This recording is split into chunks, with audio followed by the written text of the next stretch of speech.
Tous les week-ends, il nous amène la tête dans les étoiles. C'est Miguel Montargès qui nous rejoint. Bonjour Miguel. Bonjour. Enfant de Collioure, vous êtes aujourd'hui astrophysicien à l'Observatoire de Paris et vous nous baladez comme ça dans les étoiles, dans les planètes. Aujourd'hui, on prend la direction de Saturne, c'est ça ? Tout à fait, parce que c'est la bonne période de l'année en 2022 pour l'observer. Alors Saturne, si on veut la voir quand on est à Perpignan, quand on est à Collioure ou quand on est en Cerdagne, on regarde vers où ? Alors actuellement, il faut regarder au sud-est en début de nuit, donc dès 21h30, 22h.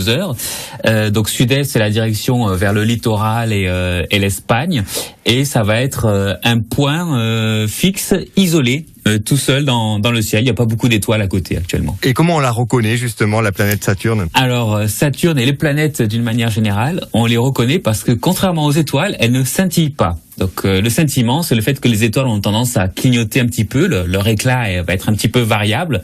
Les planètes, Saturne en l'occurrence, va avoir un éclat qui va rester fixe quand vous la regardez. Et alors, il faut pas la confondre avec Jupiter. Tout à fait. Vous allez avoir Saturne. À sa gauche, il y aura la Lune. Et encore à gauche de la Lune, donc toujours en allant vers l'Est, un point blanc très brillant qui va attirer l'œil. Ça va être Jupiter.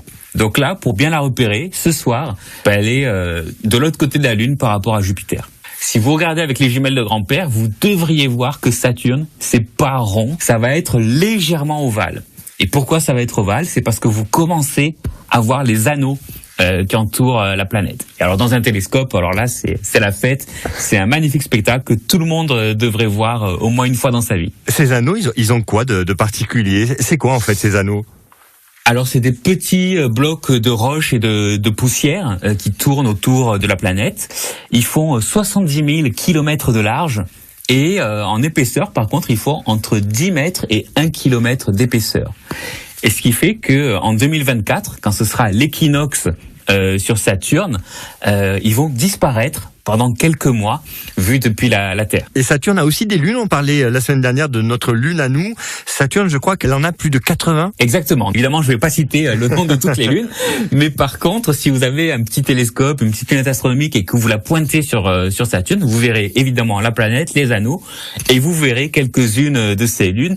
La plus brillante, qui est aussi une des plus éloignées, c'est Titan, qu'on peut repérer très facilement dans un petit télescope. Saturne à observer donc ce soir à partir de 21h30 en regardant vers l'Espagne et vers la mer.